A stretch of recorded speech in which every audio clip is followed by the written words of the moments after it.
आप सभी को आने वाली वट सावित्री व्रत की ढेरों शुभकामनाएं। आज के वीडियो में आप सबके साथ शेयर कर रही हूँ वट सावित्री व्रत में मासिक धर्म या पीरियड्स में हमें पूजा पाठ किस प्रकार से करना चाहिए।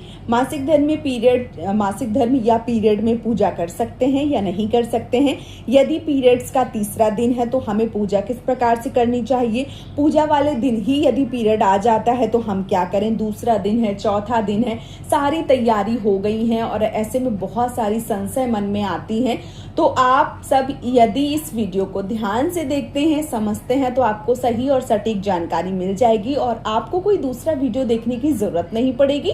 और इसके साथ ही साथ यदि आपके मन में बहुत सारे डाउट हैं तो वो भी क्लियर हो जाएंगे। बात करूं वट सावित्री व्रत की तो आने वाली 16 मई को दिन शनिवार को वट सावित्री का व्रत साल 2026 में रखा जा रहा है। जो बहनें पहली बार इस व्रत को करना चाहती हैं या मान लीजिए कि इसी वर्ष शादी हुई है, उठाना चाहती हैं, संपूर्ण जो व्रत है वो आप कर सकती हैं। क्योंकि बहुत सारे लोगों के मन में ये भी संशय है कि पुरुषोत्तम मास लग रहा है, इस साल नहीं उठाना है। तो ऐसा मन में दुविधा बिल्कुल भी ना लावे, क्योंकि जो व्रत है वो 16 तारीख को है और जो पुरुषोत्तम मास है वो 17 तारीख से लग रहा है। तो 16 और 17 में बहुत अलग अलग अंतर है। तो आप 16 तारीख को पूरी विधिवत रूप से इस व्रत को धारण कर सकती हैं। अब बात आती है मासिक धर्म या पीरियड की। तो देखिए, जो मासिक धर्म है या पीरियड है, जो भी बहनें हैं, जो भी माताएं हैं, उनको कभी न कभी किसी न किसी व्रत त्योहार में ये समस्याओं से जूझना ही पड़ता है। तो ऐसे में आपको बहुत ज्यादा परेशान नहीं होना है, हताश नहीं होना है, दुखी नहीं होना है। क्योंकि देखिए, सबके साथ ये समस्याएं होती हैं। तो आपको ये नहीं सोचना है कि ये क्यों हो गया, अब ऐसे कैसे होगा। तो देखिए, ये भी भगवान का एक आशीर्वाद है, भगवान की एक देन है और जिसे हमें बहुत अच्छे से एक्सेप्ट करना चाहिए। कभी ये नहीं सोचना चाहिए कि इसकी वजह से अब ये नहीं हो पा रहा है। हो सकता है आपका ये व्रत खराब हो रहा हो तो अगला कोई व्रत जो है वो आपका पूर्ण हो जाएगा इसी के चलते। ठीक है, तो आप बहुत ज्यादा परेशान ना हो। आपको यदि मासिक धर्म या पीरियड आ गया है और आपका पहला, दूसरा या तीसरा दिन है, तो आपको क्या करना है कि आपको जो पूजा पाठ का सामग्री है या जो भी पूजा पाठ है वो आप अपने बड़े बुजुर्ग, यदि आप अपने घर परिवार में रह रहे हैं तो आपकी देवरानी, जेठानी या आपकी सास हैं या आपकी ननद हैं, उनसे आप जो पूजा पाठ का सामग्री है वो बनवा के चढ़वा दीजिए। ठीक है, आप चाहें तो वट वृक्ष के पास जा सकती हैं। जो महिलाएं पूजा कर रही होती हैं उनसे थोड़ी दूरी बैठकर आप कथा इत्यादि सुन सकती हैं और भगवान को प्रणाम कर सकती हैं, वट वृक्ष को प्रणाम कर सकती हैं। क्योंकि वो देव वृक्ष होते हैं, उसमें त्रिदेव का वास होता है, तो आप दूर से प्रणाम कर सकती हैं। एक आपके पास ये तरीका है। दूसरा ये है कि यदि आप प्रदेश में रहती हैं, आपके घर परिवार वाले कोई नहीं रहते हैं, तो ऐसे में आप जिस भी बिल्डिंग में रह रही हैं, जहां भी रह रही हैं, वहां अगर कोई पूजा करने जा रहा है तो कम से कम अपने नाम का श्रृंगार की कुछ चीजें या सिंदूर की डिब्बी से सिंदूर ही चढ़वा दीजिए या कोई फल चढ़वा दीजिए। अगर ऐसा हो सकता है तो बहुत उत्तम है। अगर ऐसी भी सुविधा नहीं है, आप कहीं बाहर रह रही हैं, तो आपको फिर बहुत ज्यादा परेशान नहीं होना है। आप सुबह स्नान ध्यान कीजिए, व्रत कंटिन्यू कीजिए और आपको क्या करना है, किसी एक जगह जहां भगवान आपके समक्ष हो, बस थोड़ा दूरी हो, आपकी परछाई उन तक ना पहुंच रही हो, ऐसी जगह पे आप बैठ जाइए स्नान ध्यान करके और मानस पूजा कीजिए, मानसिक पूजा कीजिए कि मन से कि वट वृक्ष को मैंने स्नान करवा दिया है, तिलक चंदन कर दिया है, जो भी भोग प्रसाद है वो चढ़ा दिया है और इस प्रकार से पूजा जो है वो कर लीजिए। बाकी अभी सोशल मीडिया के जमाने में जो कथा है वो आपको पढ़ने को भी मिल सकती है। आप किताब से भी किसी से पढ़वा सकते हैं, आप यूट्यूब से भी देख सकते हैं। मैंने भी कथा का वीडियो अपलोड कर दिया है, तो आप चाहें तो मेरी कथा भी सुन सकते हैं, आप चाहें तो किसी और की भी सुन सकते हैं, या अगर आपके घर में कोई है पति इत्यादि तो आप उनसे जो कथा है वो पढ़वा भी सकती हैं। ठीक है, तो इस प्रकार से भी जो व्रत है वो आपका पूर्ण माना जाता है।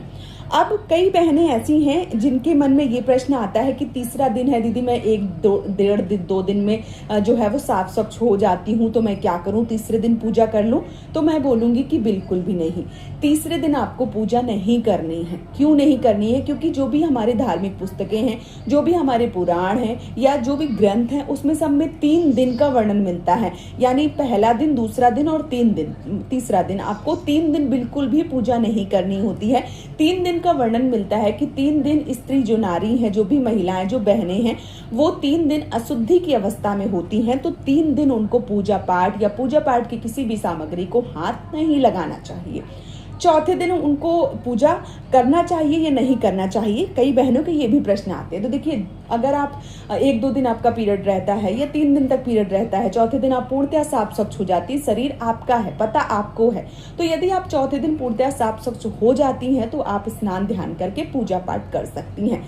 लेकिन चौथे दिन भी हमें रसोई घर की इजाजत मिली है, पूजा पाठ की जो इजाजत है वो हमें 5वें दिन से मिली है। लेकिन मैं यहाँ बोलना चाहूंगी, कई बहनें हैं जो 1.5 दिन 2 दिन में साफ स्वच्छ हो जाती हैं, वो अपना बाल अच्छे से तीसरे दिन धो लीजिए और चौथे दिन सर से पानी डाल के स्नान कर लीजिए। यदि पूर्णतः साफ स्वच्छ हो जाती हैं तो हाँ, बिल्कुल आप चौथे दिन पूजा जो है वो कर सकती हैं।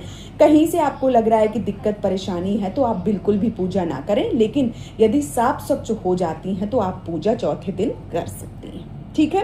अब बहुत सारे लोगों के मन में ये संशय आएगा कि क्योंकि देव वृक्ष हैं, भगवान हैं, तो हमें चौथे दिन पूजा करना चाहिए। तो मैंने क्या कहा कि यदि आप साफ स्वच्छ हो जाती हैं तो पूजा करने में कोई हर्ज नहीं है, क्योंकि 3 दिन का विधान जो है वो हमें मिलता है। चौथे दिन हम शुद्ध बताए गए हैं, तो चौथे दिन आप पूजा जो है वो कर सकती हैं। ठीक है।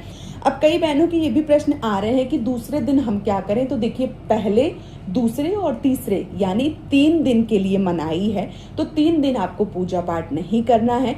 चौथे दिन, 5वें दिन, 6ठे दिन, 7वें दिन, जिस भी दिन है उस दिन आप पूजा पाठ जो है वो कर सकती हैं और जो भी पकवान इत्यादि है वो भी बना सकती हैं, सब कुछ कर सकती हैं। अब बहनों के प्रश्न आएंगे कि दीदी हम श्रृंगार इत्यादि कर सकते हैं क्या पीरियड्स में? तो हाँ, बिल्कुल कर सकती हैं, क्योंकि ये जो व्रत होता है ये हमारे सुहाग के लिए ही होता है, हमारा सुहाग अखंड होता है। तो सुहाग कर सकती हैं, श्रृंगार कर सकती हैं। तैयारी आपने कर ली है, कोई दिक्कत नहीं है, आप अच्छे से तैयार हो जाइए, कथा सुनिए अपना। बहुत सारी बहनों का ये भी होता है कि हमने सारी तैयारी कर ली, हम अपना फोटो इत्यादि जो है वो खींचेंगे, डालेंगे। तो हाँ, अच्छे से तैयार हो जाइए, कथा सुन लीजिए। और एक काम सबसे ज़्यादा जरूरी है वो ये है कि बहुत सारी बहनें जो पीरियड्स या मासिक धर्म आ जाता है तो वो कुछ नहीं करती, सोचती चलो हो गया, अगली साल देखेंगे।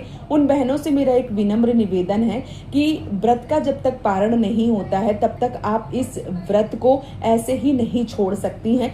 भले ही आप मासिक धर्म से हैं, भले ही आपका पहला, दूसरा पूजा वाले दिन आया है पीरियड, या दूसरा दिन है, तीसरा दिन है, जिस भी दिन है, आपको एक काम जरूर करना है। काले चने जो भिगोए जाते हैं, काले चने और जो वट का फल होता है वो जरूर निगलना चाहिए। अच्छे से स्नान ध्यान करके, सिंगार इत्यादि करके कथा सुनना चाहिए और जो पारण है वो जरूर करना चाहिए। तब आपका जो व्रत है वो पूर्ण माना जाता है। यदि आपने सोचा कि इस साल ऐसे ही हो गया, अगली साल फिर देखेंगे, तो जो व्रत होता है वो अधूरा माना जाता है। तो इस बात का आपको विशेष रूप से ध्यान जो है वो रखना है। तो इस वीडियो में मैंने आपको सही और संपूर्ण जानकारी दे दी कि आपको क्या करना है, कैसे करना है। उम्मीद करती हूँ ये वीडियो आप सबके लिए काफ़ी ज़्यादा मददगार रहा होगा। यदि आप सबको इस वीडियो से मदद मिली है और आपको पसंद आया है तो आप हमें सब्सक्राइब कर लीजिए और वीडियो को लाइक कर दीजिए। नीचे एक प्यारा सा कमेंट कर दीजिए कि आपको ये वीडियो कैसा लगा है। यदि आपके मन में कोई भी संशय है, कोई भी प्रश्न है, तो नीचे कॉमेंट कर दीजिए, मैं आपके प्रश्नों का जवाब जरूर दे दूंगी। आप सभी को वट सावित्री व्रत की ढेरों शुभकामनाएं। भगवान श्री हरि विष्णु आपकी जोड़ी हमेशा सलामत रखें, यही कामना करती हूँ। और इसी कामना के साथ आज का जो वीडियो है वो मैं समाप्त कर रही हूँ दोस्तों। जय श्री श्याम, राधे राधे।